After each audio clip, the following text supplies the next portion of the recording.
मेरा एक दोस्त घड़ी ले आया अमेरिका से। अच्छा। उसका कन्वर्ट करके हिंदुस्तान में उसकी कीमत थी 15 लाख रुपए। मैंने कहा इतनी महंगी घड़ी? बोला तेरे को टाइम की कीमत ही नहीं पता है।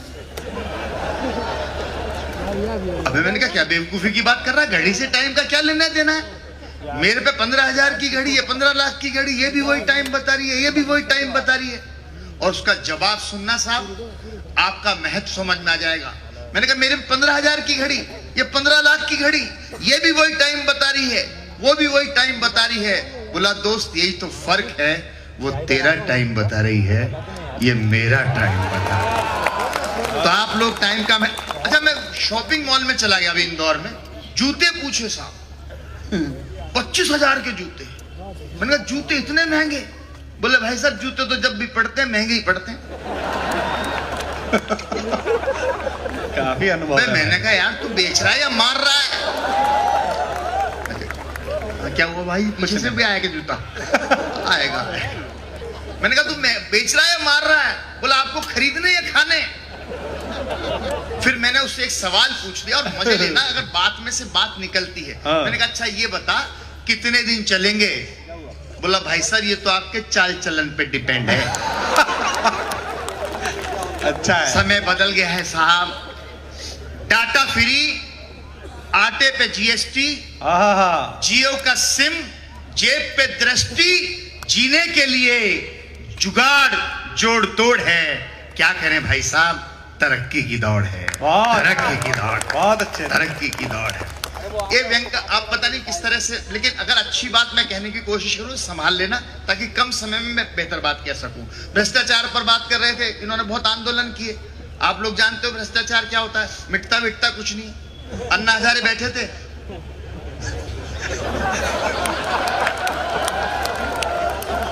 उठने की उम्र में बैठे थे,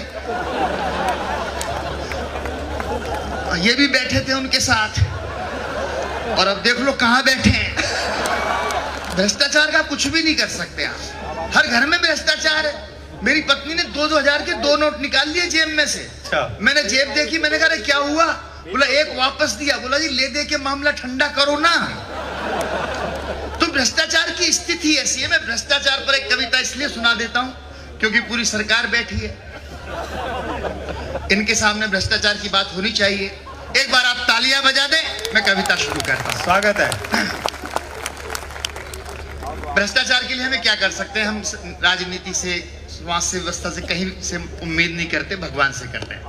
मैंने भगवान से कहा हे प्रभु मेरे देश से भ्रष्टाचार हटाओ।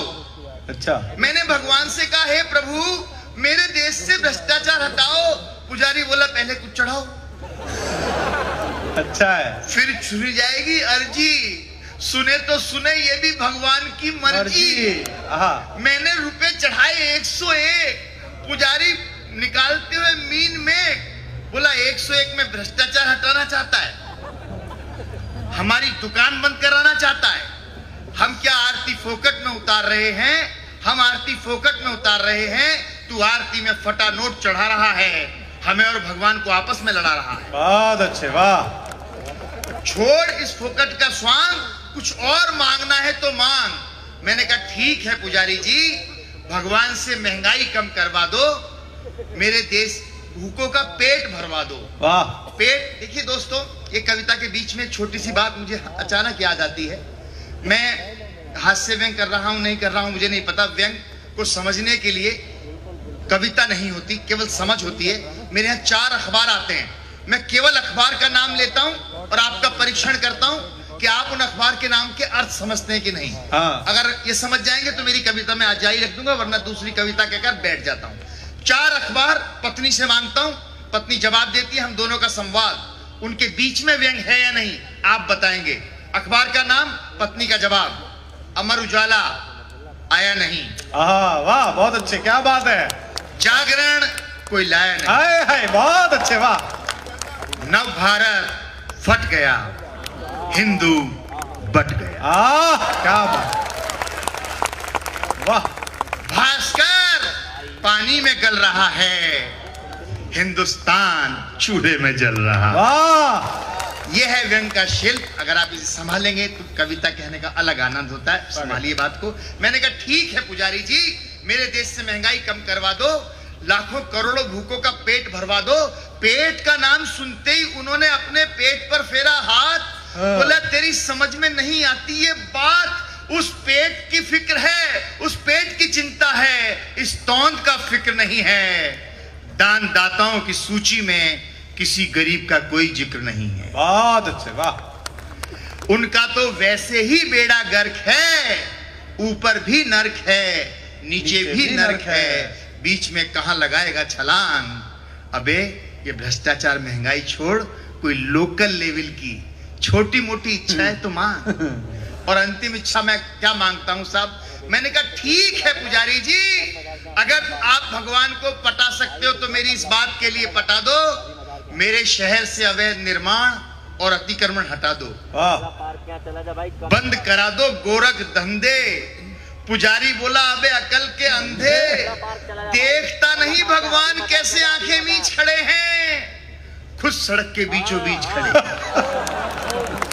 अच्छा, आपकी थोड़ी कमजोर तालियां हैं, अच्छा, कमजोर करती हैं कविता को, लेकिन कोई बात नहीं। देखता नहीं भगवान कैसे सड़क के बीचों बीच खड़े हैं, जय जयकार चमत्कार नमस्कार चहूं और है, प्राइम लोकेशन पे पूजने का मजा ही कुछ और है, वाह।